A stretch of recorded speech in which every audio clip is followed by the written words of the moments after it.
Assalamualaikum, salam Malaysia Madani untuk Ruang Bicara edisi malam ini hari Khamis 9 Mac 2023 bersama-sama saya Zian Nasir. Selama sejam kita akan bersiaran. Terima kasih kepada anda yang terus setia bersama-sama kami. Dan hari ini kita nak berbicara mengenai Belanjawan 2023 SIRIM, Pacu Industri dan PMKS. Kalau kita lihat Belanjawan 2023 yang diumumkan oleh Datuk Seri Anwar Ibrahim pada 24 Februari lalu telah pun menggariskan 12 ikhtiar utama. Dua daripada ikhtiar tersebut iaitu mengutamakan agenda digital dan memperkasa kerjasama awam dan swasta disambut baik oleh SIRIM sendiri. Dan peruntukan ini membuktikan bahawa kerajaan Madani begitu komited dalam merencanakan pembangunan negara secara inklusif dan juga secara holistik, terutamanya pendigitalan dan automasi perniagaan, PKS, mikro pertanian melalui usaha-sama kerajaan dan juga syarikat swasta. Namun, kalau dari sudut keterlibatan SIRIM, kita lihat bagaimanakah kedua-dua ikhtiar ini dilihat saling bergantungan dan apakah agaknya strategi yang dilaksanakan oleh SIRIM dalam menyokong usaha kerajaan untuk memacu industri dan PMKS di Malaysia. Jadi untuk menjawab segala persoalan, kita bersama-sama tetamu di studio. Kita ada Datuk Indra Dr. Ahmad Sabirin Arsyad, Presiden dan Ketua Pegawai Eksekutif Kumpulan SIRIM. Assalamualaikum, Datuk. Waalaikumsalam warahmatullahi wabarakatuh. Ya, terima kasih Datuk Doktor kerana bersama-sama kami untuk edisi malam ini. Sama-sama. Kita seringkali melihat SIRIM, logo SIRIM dan sebagainya, kan. Kita faham yang SIRIM mempunyai pengalaman kepakaran lebih 50 tahun. Suatu tempoh yang sudah agak lama, sudah matang ibaratnya begitu dalam bidang penyelidikan dan teknologi. Kita nak tahu apakah peranan utama SIRIM di Malaysia. Pasti ramai juga yang tak berapa cakna tentang peranan SIRIM itu sendiri. Okey, terima kasih Ziana. Sebenarnya bila betul kita dah lama wujud di Malaysia, tapi kita baru dikoperatkan pada tahun 96. Okay. Dan jadi dalam usia yang masih muda lagi, sebagai agensi korporat, kita sebenarnya sebuah agensi di bawah milik penuh Menteri Kewangan diperbadankan, MOF Incorporated, dan di bawah seliaan Kementerian Perdagangan Antarabangsa dan Industri, MITI. Dan di sini kita punya fokus kita, tiga mandat utama yang diberikan oleh kerajaan kepada kita. Satu adalah pengkomersialan, nombor dua adalah di segi pembangunan, development, dan ketiga adalah statutory. Ini tiga fungsi asas bagi SIRIM untuk mengkomersialkan produk dia, untuk membangunkan melalui R&D, dan juga melalui statutory. Dan sini kita punya fungsi kita, mungkin ramai dah yang kenal SIRIM ni dari segi, macam Zana kata tadi, dari segi nama SIRIM tu yang kita lakukan oleh anak syarikat kita bagi tujuan testing, inspection and certification. Jadi bila kita ujian, jadi situ memang dah khususnya SIRIM ditermaktub sebagai bila kita dah ada pengesahan SIRIM, mana barangan tersebut selamat digunakan. Itu satu yang kita lakukan. Satu lagi yang kita lakukan adalah dari segi penyelidikan industri. Kita melakukan industrial research secara kontrak, di mana kita mencarikan apa pain point oleh kerajaan ataupun oleh industri, dan kita sama-sama membangunkan penyelesaian bagi industri tersebut. Itu nombor dua. Dan nombor tiga, kita juga melakukan dari segi calibration. Dan orang kadang tak faham aktiviti lain yang dilakukan oleh SIRIM. Kita lakukan calibration seperti contohnya bagi kapal terbang, di sini sayap dia, kipas dia, kita lakukan calibration memastikan dia selamat digunakan lagi berulang kali. Jadi macam Malindo, Firefly akan mengatakan kepada SIRIM untuk dikalibratekan balik ujian-ujian tersebut. Dan kita juga calibrate dari segi industri. Dan satu lagi yang kita lakukan adalah kita melakukan pembangunan usahawan. Kita ada dari segi aspek pembangunan usahawan, kita ada dari segi packagingnya. Kita memastikan segala usahawan yang kita lakukan di Malaysia ni mengikut prosedur-prosedur tertentu. Kita ada pastikan dia mendapat HACCP-nya, mendapatkan GMP dan mesti dan sebagainya. Dan yang akhir sekali mungkin saya katakan di sini, kita punya di segi aktiviti bagi statutory, di mana kita juga melakukan kerja-kerja untuk metrologi, pengukuran. Ini adalah kita lakukan SIRIM menjalankan pada makmal bagi pihak kerajaan, tapi di SIRIM. Okay. Ini salah satu mungkin saya kata aktiviti SIRIM yang saya kata yang diberikan oleh kerajaan kepada Malaysia kepada SIRIM.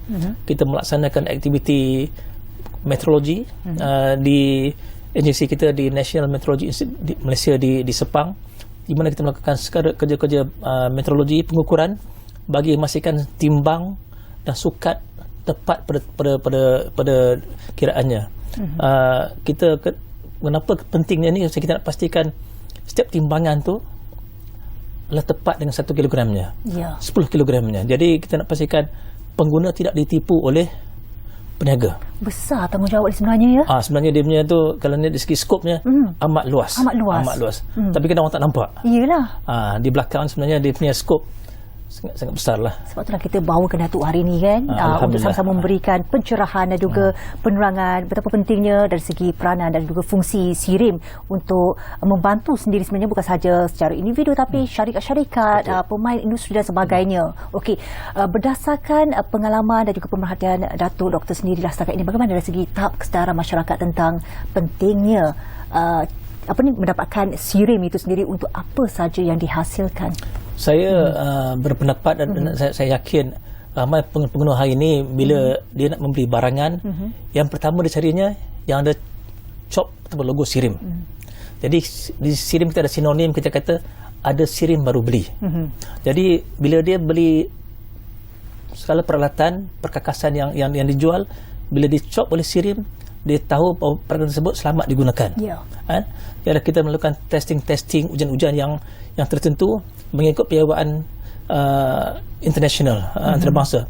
Jadi kita punya matlamat kita di sini adalah memastikan setiap barangan yang dijual kepada pengguna selamat untuk digunakan. Sama ada electrical item, sama ada piping dia, sama ada engineering dia dan sebagainya. Dari sekecil-kecilnya. Malahan kita juga melakukan testing seperti untuk ujian vaksin. Contohnya, yang kita pastikan vaksin yang digunakan pada kita hari ini, COVID vaksin tu selamat untuk kita gunakan sebagai manusia di Malaysia khususnya. So SIRIM melakukan ni bagi pihak Kementerian Kesihatan. Jadi kita mempunyai lab yang amat komprehensif dan saya katakan yang paling baik di Malaysia. Ini antara khidmat-khidmat yang diberikan oleh SIRIM.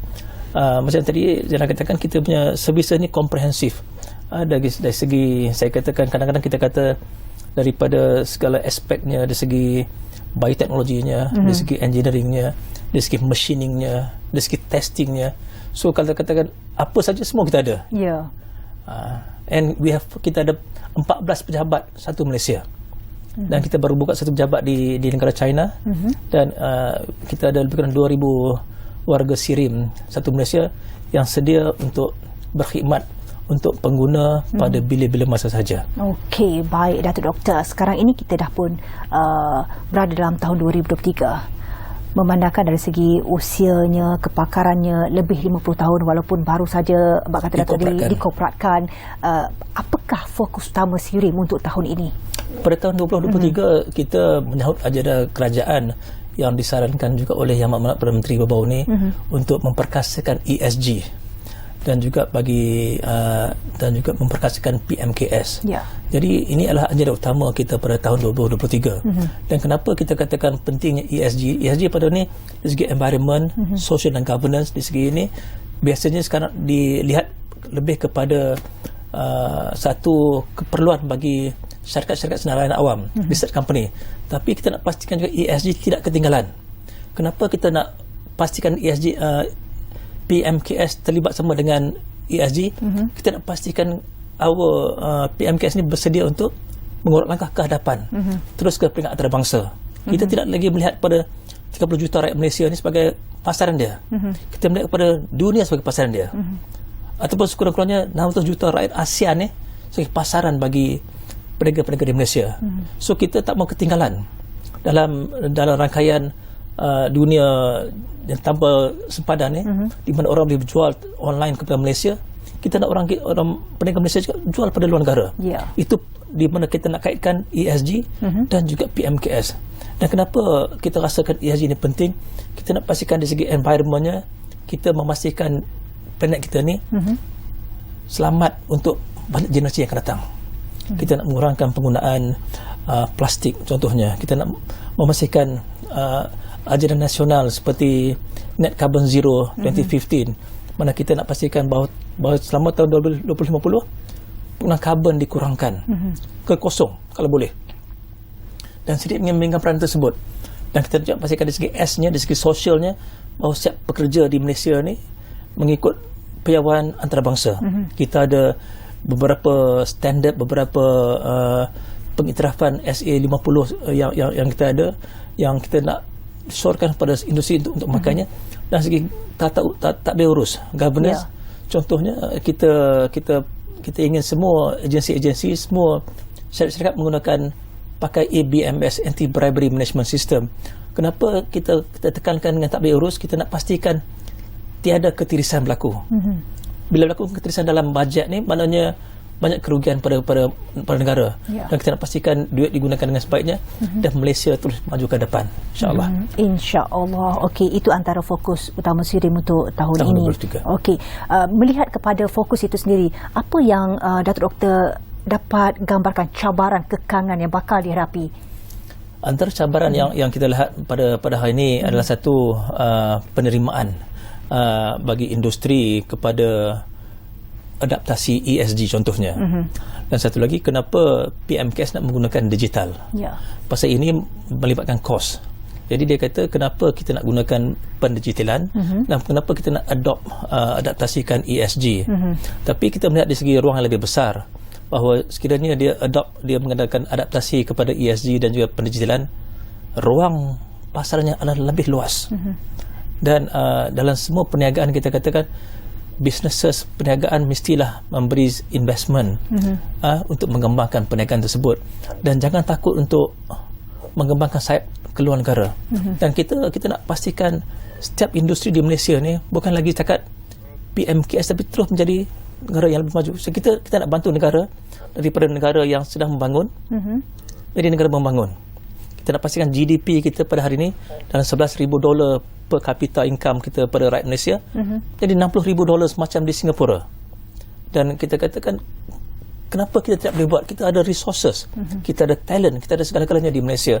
Dan bayangkan sekiranya pada masa depan kita punya B40 dihapuskan, dan rakyat Malaysia menerima gaji minimum RM4,000.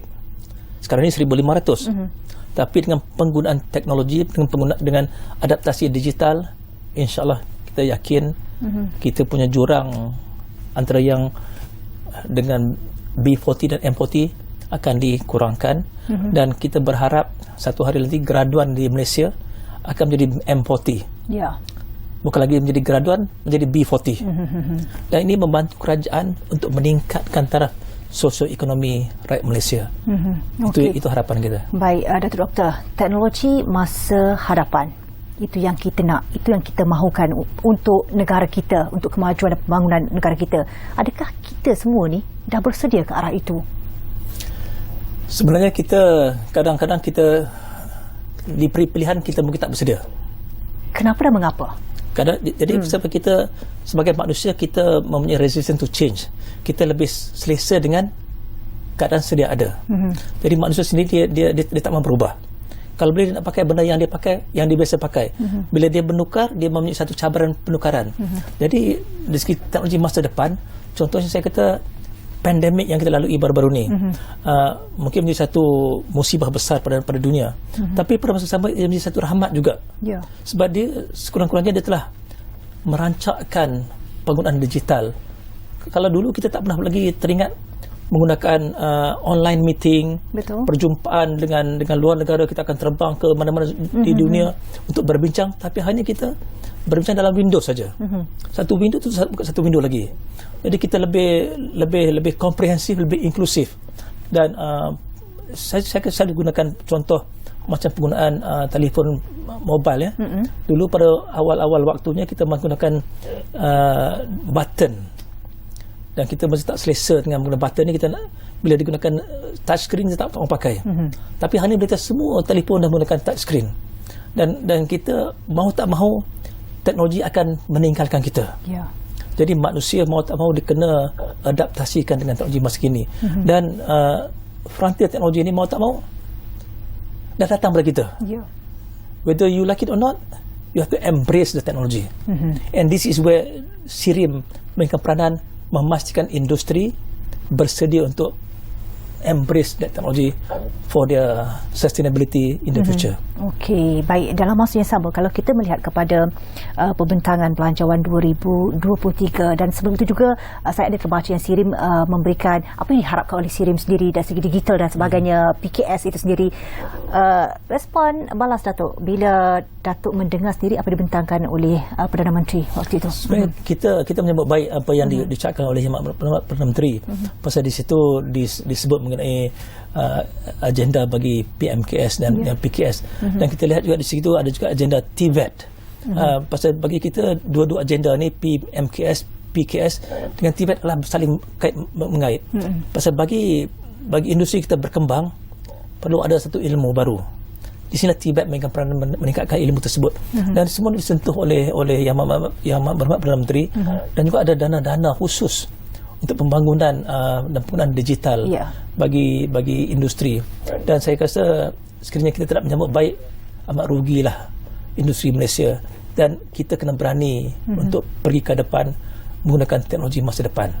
Okey, nak tak nak kita kena berubah ke arah itu. Tidak selama-lamanya kita perlu berada dalam zon yang selesa. Betul. Kerana kita perlu bersaing dan juga melihat apa yang telah dilakukan oleh negara-negara membangun yang lain juga, ya Datuk, ya? Setuju. Okey, setuju saja Datuk. Okey, apa lagi antara yang cuba dilakukan oleh SIRIM sendiri supaya segala-galanya dapat diterima dan dilaksanakan sebaik mungkin demi untuk kepentingan negara kita, Malaysia? Okey, apa yang kita lakukan pada hari ini, banyak kita lakukan engagement dan saranan daripada MITI pun kita lakukan apa kita panggil kepada kita front loading kan segala-gala dialog kita dengan industri. Kita lakukan front loading dengan pengguna.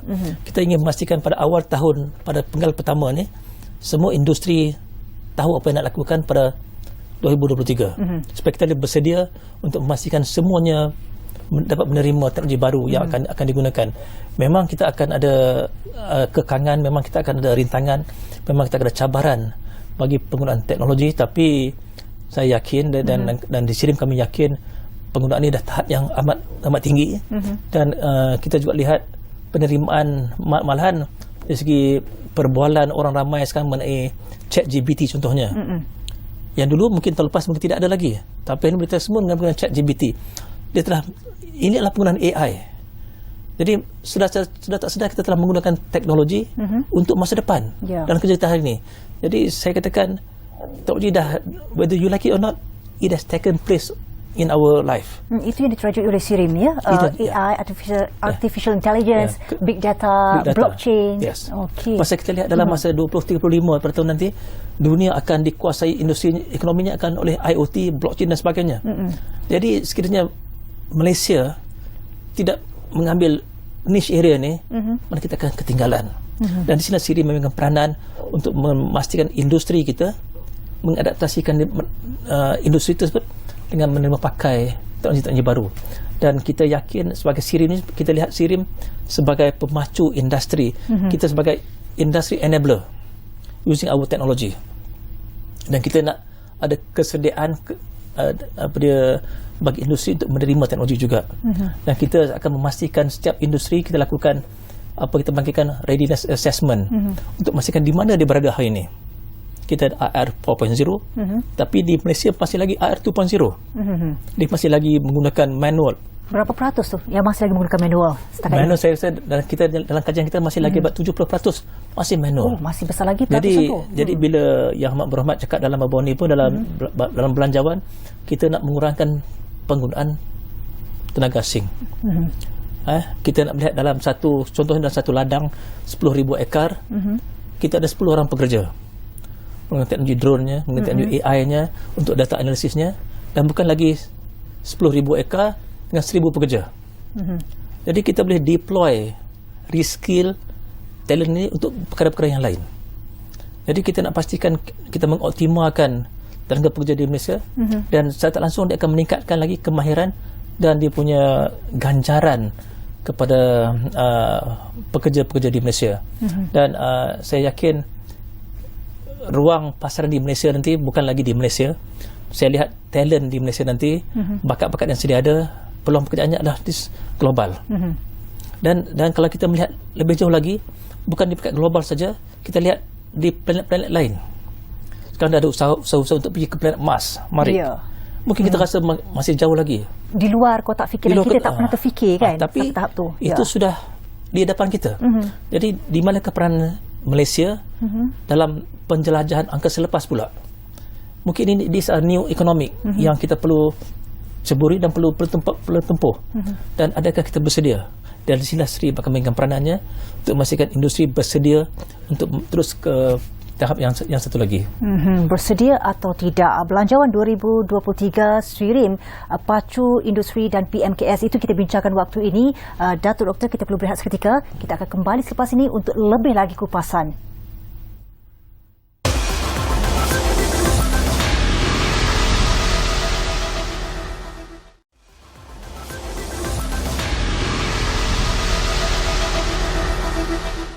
Kembali untuk ruang bicara, kita berbicara mengenai belanjawan 2023 SRIRIM, Pacu Industri dan PMKS. Baik, Datuk Indra Dr. Ahmad Sabirin Arsyad, Presiden dan Ketua Pegawai Eksekutif Kumpulan SRIRIM bersama-sama kita waktu ini. Datuk, dah banyak perkara yang kita sentuh juga. Cumanya di sini, untuk hari ini, kita bercakap tentang hari ini, apa yang menjadi kerisauan, kegusaran, kebimbangan Datuk Doktor sendiri? Sebenarnya bila kita lihat dari segi kerisauan saya mengenai SRIRIM ni, saya selalu katakan, adakah SRIRIM ni masih relevan dengan industri?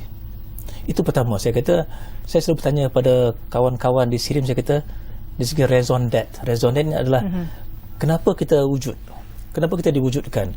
Sekiranya kita tidak lagi relevan kepada arus industri perdana negara, SRIRIM dah tak relevan. Jadi kita kena sentiasa 10 step ahead of the industry. Kita kena lebih 10 tahun langkah ke depan. Kita bukan lagi menjadi pengikut industri, kita kena jadi pemimpin industri. Trendsetter. Ya. Kita kena jadi trendsetter dan kita tak, itu yang menjadi risau saya. Sekiranya kita leka, berlaka dalam complacency, berlaka dalam zon selesa, dan kita leka bahawa negara lain telah maju ke depan. Tapi pada masa sama kita kena pastikan bila kita di hadapan, kita nak pastikan bahawa industri tak tertinggal. Kita tak mau kita lari ke depan seorang-seorang, tapi industri tak dapat mengadaptasikan apa yang kita nak bawa. Itu kerisauan saya. Tapi Alhamdulillah, saya rasa dengan 2,000 ejen-ejen SRIRIM di satu Malaysia ni, yang warga SRIRIM, kita telah memastikan segala yang ingin kita capai disampaikan sepenuhnya oleh warga SRIRIM satu Malaysia. Dan kita punya satu vision dan satu tagline yang kita katakan bagi setiap orang, setiap warga SRIRIM, we are your best partner for innovation. Kita lah rangkaian kongsi terbaik anda. Kita nak tunjukkan bahawa kita ni mesra kepada industri, mesra kepada pengguna. Dan ini saya selalu katakan, kita kena sentiasa mengingatkan kita punya kerisauan. Kita tak boleh rasa zon selesa tidak ada zon selesa. Dan SRIRIM perlu sentiasa berubah mengikut zaman dan teknologi yang sentiasa berubah. Apa antara isu-isu kritikal, isu-isu serius yang perlu diberikan perhatian? Antara yang kita lihat dari segi isu-isu yang bagi kami di SRIRIM, kita melihat kita melihat what are the pain points, apa dia masalah utama yang akan membuatkan pemimpin negara tidak dapat tidur. These are isu-isu kritikal. Contohnya kita kata isu disaster, isu banjir masalahnya. Yang setiap tahun kita akan alami banjir. Apakah yang kita dapat lakukan? Di sini SRIRIM makan dua peranan di sini. SRIRIM kita ada teknologi bagi pembersihan air banjir menjadi air bersih. Dan kita juga mempunyai teknologi bagi membantu masa-masa banjir dapat mengadaptasikan diri dengan senang. Itu kita ada. Dan kita juga melihat di segi yang menjadi kerisauan kita ni, di segi teknologi kritikal yang lain. Dan sekiranya SRIRIM tidak bertindak dengan cepat, isu kritikal ini menjadi, dan saya kata pain point ni, satu kita kata di segi banjir, di segi disaster. Nombor dua, kita lihat di segi food security. Apakah sampaikan isu telur, ayam dan sebagainya menjadi isu rakyat. Dan di sini saya katakan peranan SRIRIM untuk melakukan feedstock, melakukan teknologi untuk memastikan harga-harga ayam dikawal, ataupun telur ayam sentiasa ada, ataupun ayam dapat diberi makanan yang sebaiknya, protein yang secukup dan sebagainya. Dan kita selalu melihat apa pain point oleh kerajaan. Food security, dari segi disaster, dari segi logistik, dari segi yang tenaga boleh diperbarui juga, saya rasa menjadi perhatian juga. These are the pinpoint. Dan kita tak mau jadi negara yang terlalu bergantung dengan sumber minyak, oil and gas. Kita nak lihat apakah sumber-sumber baru yang boleh digunakan. Kita ada solar power sekarang ni. Kita go for electric vehicle, kita akan go for hydrogen. Kita akan beri kemungkinan kepada wind power ataupun geothermal. Inilah perkara-perkara yang perlu diberi penekanan dan perlu diberi pertimbangan supaya kita tidak ada lagi kerisauan. Dan sekiranya saya kata kalau kita dapat melihat, macam kita kan di Selangor, kami di Selangor di Shah Alam, sekiranya kita dapat memastikan warga Selangor contohnya tidak ada lagi isu-isu dari segi ketiadaan air. Jadi saya rasa isu-isu itu sekiranya tidak ada, rakyat Selangor akan lebih happy. Ataupun di empangan-empangannya kita hujan banyak, tapi air tidak ada. Kenapa ia berlaku? Kita nak pastikan tidak ada pencemaran, air yang digunakan adalah air yang bersih, dan tadahan yang sesuai digunakan untuk semua warga Selangor. Ini adalah untuk penyelesaian jangka masa panjang, bukan untuk jangka masa pendek. Itu yang dilakukanlah oleh SIRIM sendiri. Baik, dalam masa yang sama, di bawah ikhtiar mengutamakan agenda digital dan memperkasa kerjasama awam swasta, bagaimana SIRIM dapat menyokong dari aspek teknologi pendigitalan? Okey, di sini kita mulakan dengan the basic activity yang kita lakukan adalah kita panggil SIRIM Hackathon. SIRIM Hackathon ni kita memastikan semua warga, walaupun dia bukan daripada bidang komputer, daripada bidang IT, dapat menerima IT. Pasal kadang-kadang kita mempunyai satu kerisauan untuk menerima teknologi baru. Kadang-kadang kita lihat dia cakap digital ni kena dia orang ni mesti dah latar belakang computer science. Ya, sektor-sektor tertentu kan. Tapi kadang kita kata untuk memastikan digital ni semua orang boleh buat. Contohnya macam katakan mobile telefon tadi lah. Sekarang semua boleh pakai. Anak-anak kecil yang belum sekolah pun dah boleh pakai tanpa belajar. Kenapa dia boleh buat begitu? Jadi kita nak pastikan semua orang dapat menerima penderjaan dengan SIRIM Hackathon. Dan kita juga wujudkan satu SIRIM Digital Factory. Kita nak pastikan semua maklumat yang sedia ada dalam SIRIM dikongsi oleh semua orang. Kita tak mau lagi dalam SIRIM ni dia punya maklumat yang ada mengenai ilmu dan mengenai teknologi cuma tertumpu dalam laptop masing-masing. Kita nak semua warga negara SIRIM dapat akses, dan malahan pengguna dan juga rakan-rakan SIRIM dapat akses information yang sama. Jadi just imagine kalau kita ada dengan digitalization, kita dapat kongsi jutaan maklumat at the fingertips. Jadi maklumat dapat dicapai dengan cepat dan pantas. Jadi usaha-usaha pendigitalan dan juga proses maklumat dapat jalankan dengan lebih cepat.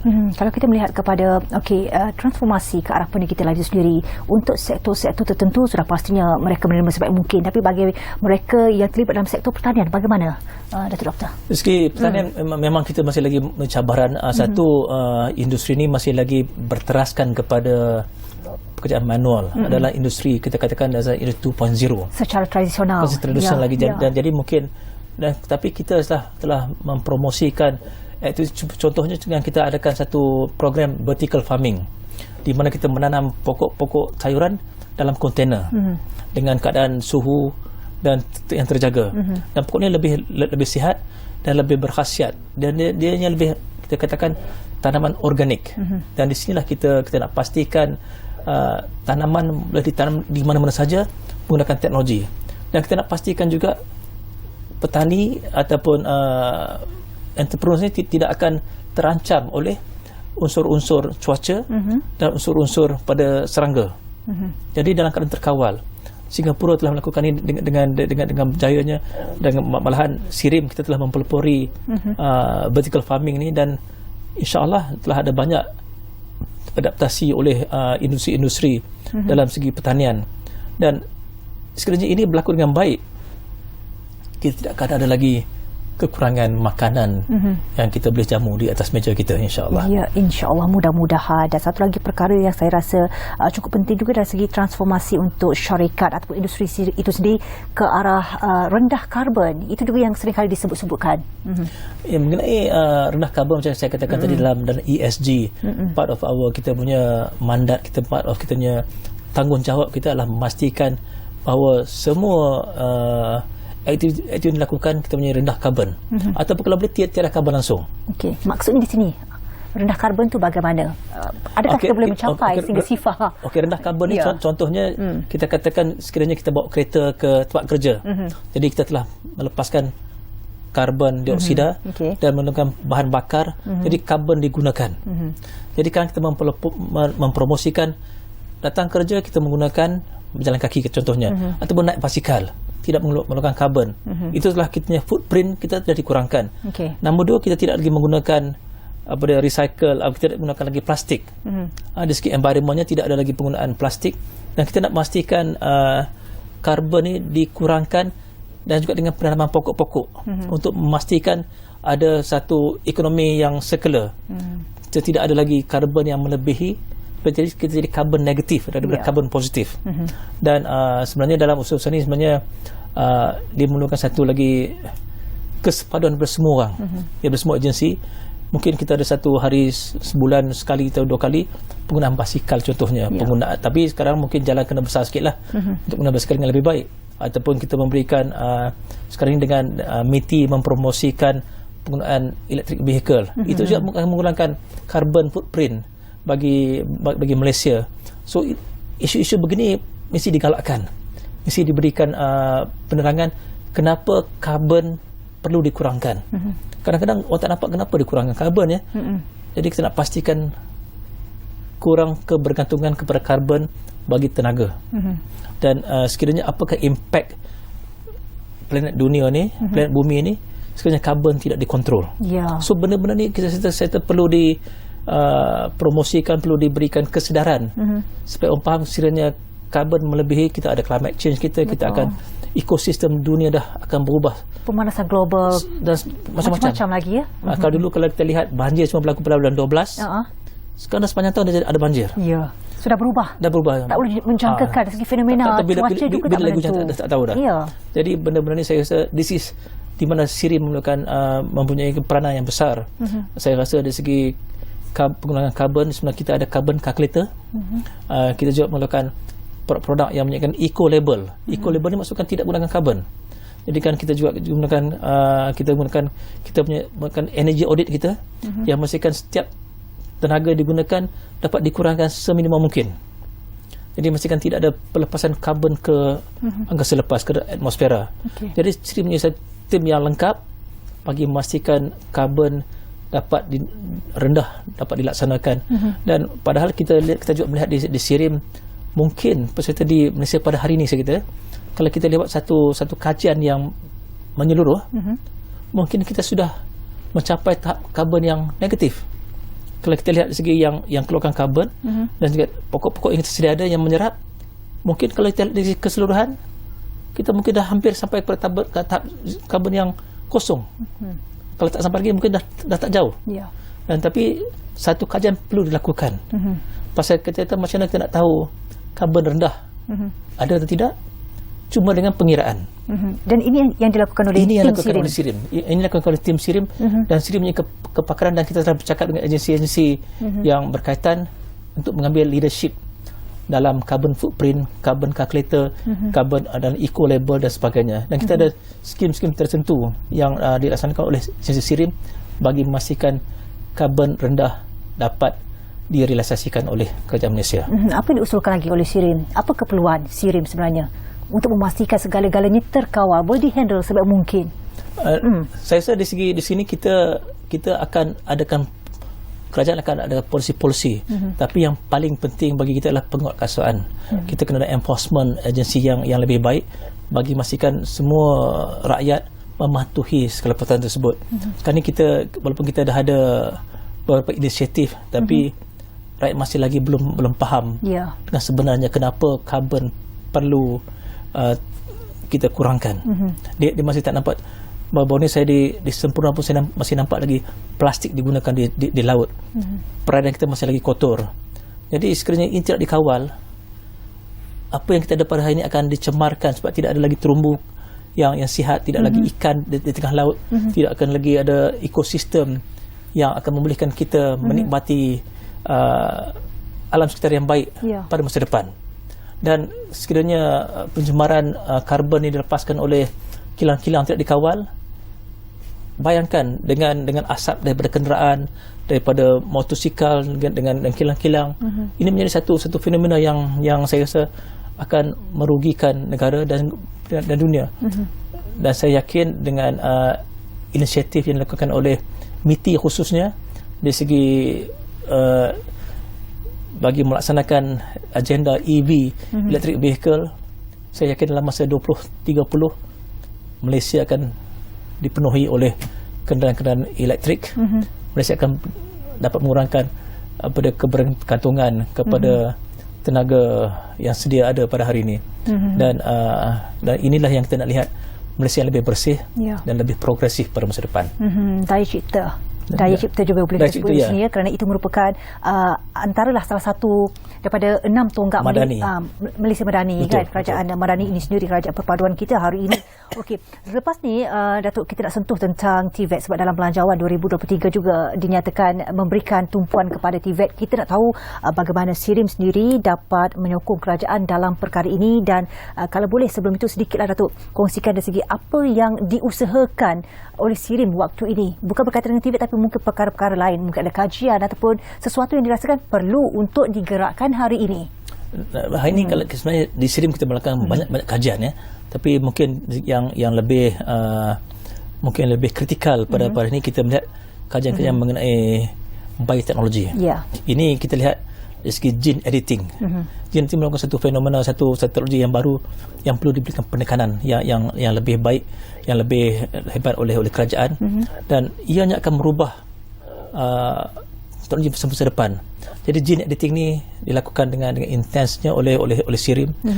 Itu salah satu daripada yang sedang dilakukan secara aktif selain daripada kita punya aktiviti bagi pembangunan frontier teknologi. Kita ada segi bioteknologi dan kita ada satu frontier teknologi. Frontier teknologi untuk memastikan R&D kita menggunakan teknologi masa depan untuk membangunkan industri. Apa yang saya lakukan pada hari ini adalah untuk manfaat industri at large. Kita nak pastikan industri kita berdaya maju dan berdaya saing macam dalam kerajaan Madani yang kita sokong, dan kita ingin juga melihat negara kita menjadi sebuah negara maju pada masa yang dekat ini, insyaAllah. InsyaAllah. Okey Datuk, kita perlu berehat seketika. Kita akan kembali selepas ini untuk Datuk menjawab tentang bagaimana SIRIM sendiri menyokong berkaitan dengan TVET yang telah pun diberikan fokus dalam Belanjawan 2023. Kita rehat seketika, kembali sekejap lagi.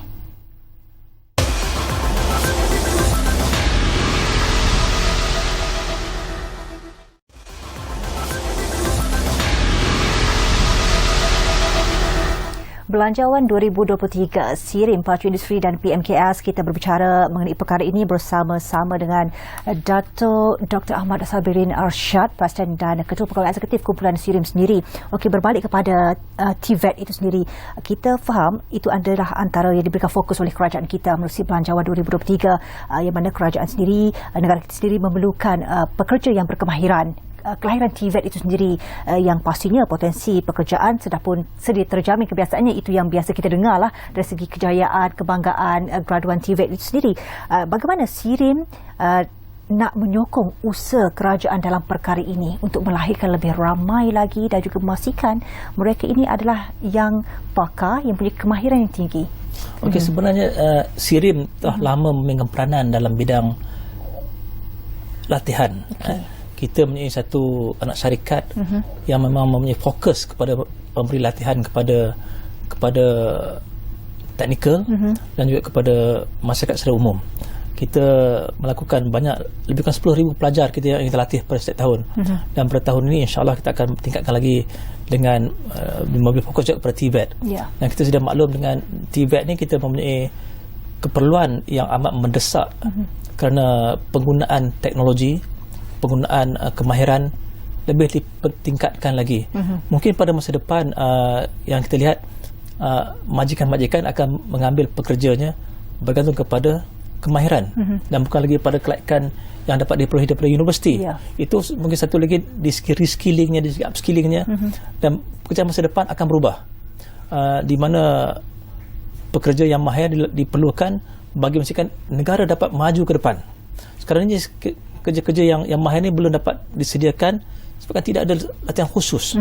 Dan di sini SIRIM memegang peranan sebabkan kita ada agensi kita yang melakukan program latihan yang kita rangkakan dia punya kurikulumnya, kita latihan dengan industrinya, kita bekerjasama dengan agensi-agensi di bawah MITI sebagai MPC, macam dia ada Academy in Factory-nya, dan SIRIM pun akan, insyaAllah kita akan wujudkan satu lagi apa kita panggil SIRIM Academy, di mana kita akan mewujudkan ribuan tenaga pekerja mahir dalam TVET ini, dan ini adalah satu agenda kita moving forward untuk memastikan kita sentiasa menyokong aktiviti TVET. Pasal kita faham bahawa dia antara TVET ni antara yang menyokong negara-negara industri. Kalau kita lihat dari segi negara-negara barat, contohnya negara di Jerman, TVET diberikan penekanan yang amat hebat. Dan jadi sekiranya Malaysia tidak lakukannya, kita akan tertinggal. Kita mungkin ada industri tapi tidak ada talent. Jadi kita ada gap yang besar. Jadi kita akan buka gap ni pada orang luar. Dan rakyat Malaysia tidak dapat menggunakan sepenuhnya apa yang ada dalam negara. Jadi kita ingin memastikan SIRIM take leadership dalam aktiviti ini dengan menyediakan latihan-latihan yang berkaitan, terutamanya dalam bidang teknologi dan industri. Dan alhamdulillah penerimaan daripada kita punya pelanggan, daripada pengguna amat baik sekali, dan kita telah memiliki banyak inisiatif dengan dalam SIRIM STS yang kita ada bagi training ni, yang kita panggil SIRIM Academy nanti. Dia akan memberikan lebih penekanan kepada aktiviti VET. Dan contohnya kita mempunyai latihan dalam bidang welding yang diberikan certification oleh American Welding Society. Jadi sekiranya dia diberi latihan, dia akan diterima pakai di seluruh dunia. Dan kita juga memberi latihan-latihan untuk tujuan NDT, non-destructive testing, yang mana pakar-pakar untuk bagi pengujian NDT ini akan dapat terima dalam semua industri, semua ada perkapalan, oil and gas, penerbangan dan sebagainya. Jadi ruang lingkupnya adalah lebih besar. Jadi kita nak pastikan yang akan dikeluarkan nanti dalam TVET ni bukan cakap pekerja-pekerja bawahan, tapi kita pastikan tenaga ni dapat bekerja sebagai peringkat pakar dan menerima imbuhan yang lebih besar daripada apa yang dapat diperoleh pada hari ini. Itu harapan SIRIM dalam membangunkan negara, membangunkan tenaga pakar yang baru, supaya harapan kita untuk melihat pekerja baru mendapat hasil imbuhan yang lebih besar dapat direalisasikan untuk kerajaan Malaysia. Dari segi fasiliti infrastruktur untuk memastikan segala latihan, segala kemahiran itu dibekalkan, sebab mungkin memang ada. Kita sudah memang sudah ada latihan-latihan. Kita memang ada fasiliti di SIRIM. Kita memang ada kemudahan yang lengkap bagi contohnya bagi welding, bagi NDT dan sebagainya.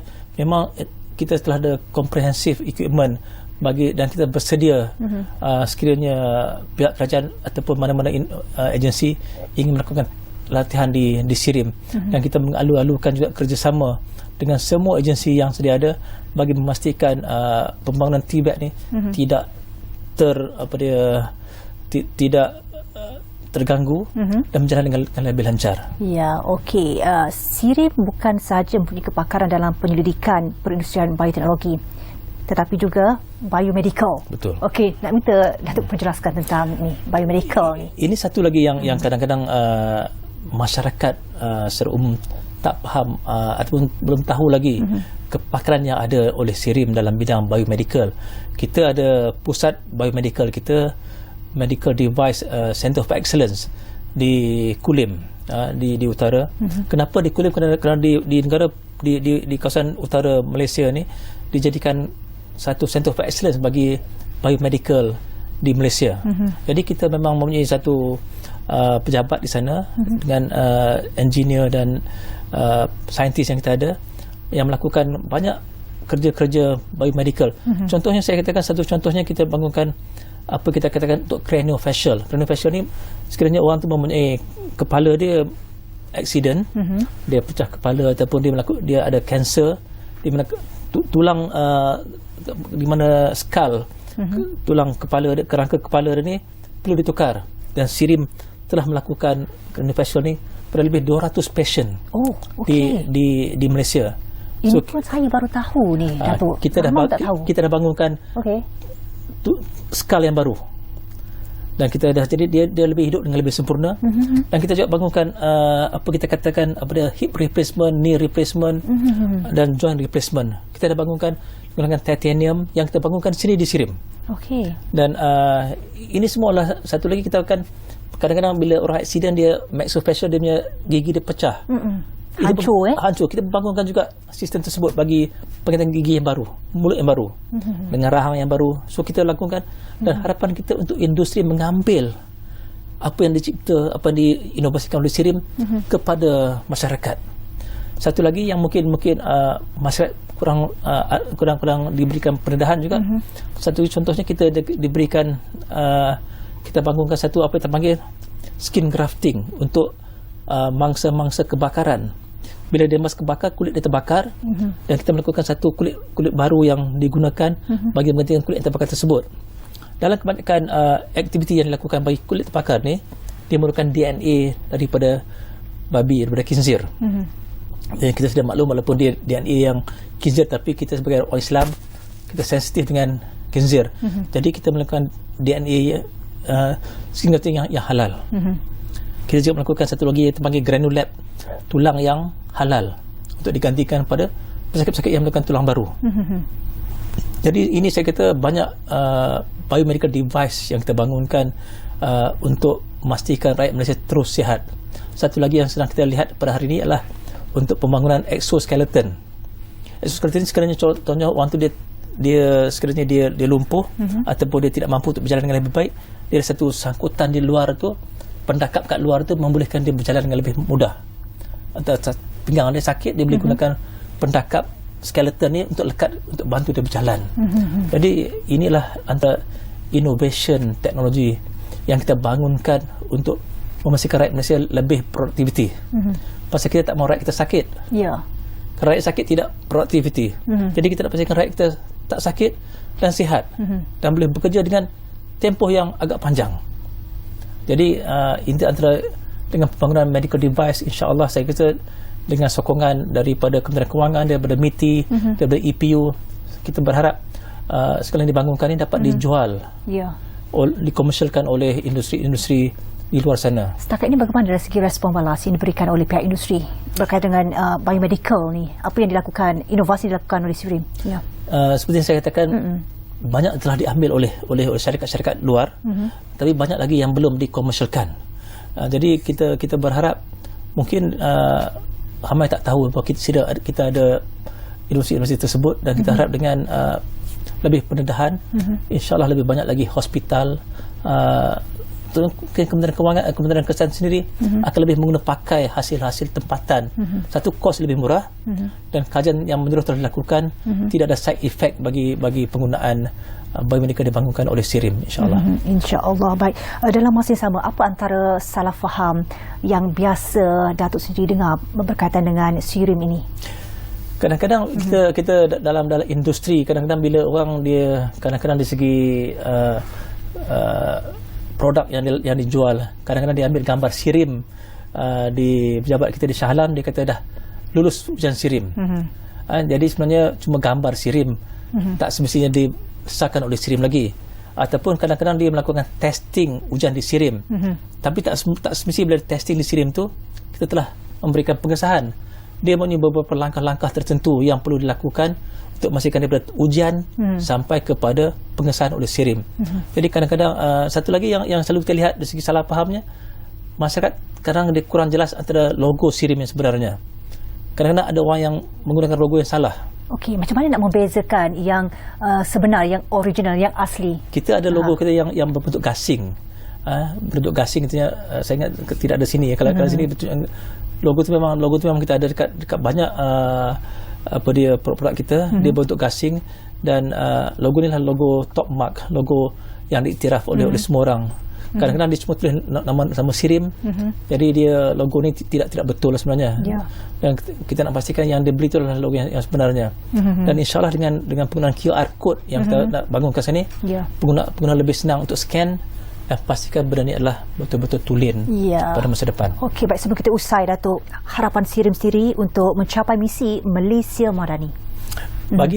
Untuk mencapai Sirim ni, kita sebenarnya dalam Malaysia Madani ini banyak perkara yang perlu kita lakukan.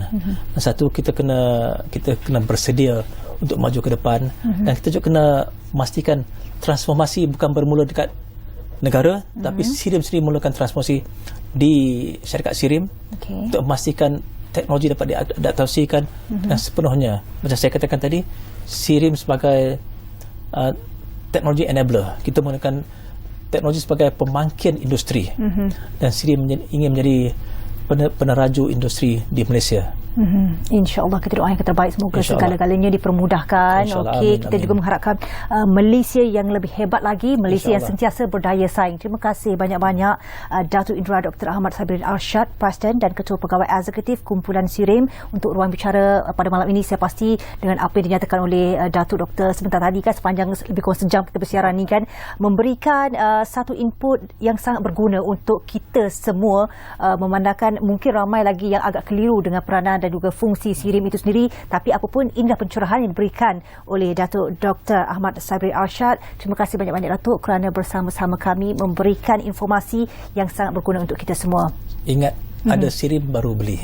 Ingat dia, ada Sirim baru beli. Itu pesanan Datuk. Terima kasih banyak-banyak Datuk. InsyaAllah kita jumpa lagi. Baiklah, apapun itu saja ruangan masa yang kita ada. Okey, sebelum saya usai untuk waktu ini, sebelum saya kata selamat malam dan bye-bye, nak ucapkan terima kasih untuk tajaan pakaian saya hari ini, Maidin. Terima kasih kepada Maidin dan juga terima kasih kepada anda yang terus setia bersama-sama kami. Sekian dulu untuk Ruang Bicara edisi hari ini. Saya Ziana Nasir. InsyaAllah kita jumpa lagi. Assalamualaikum. Selamat malam.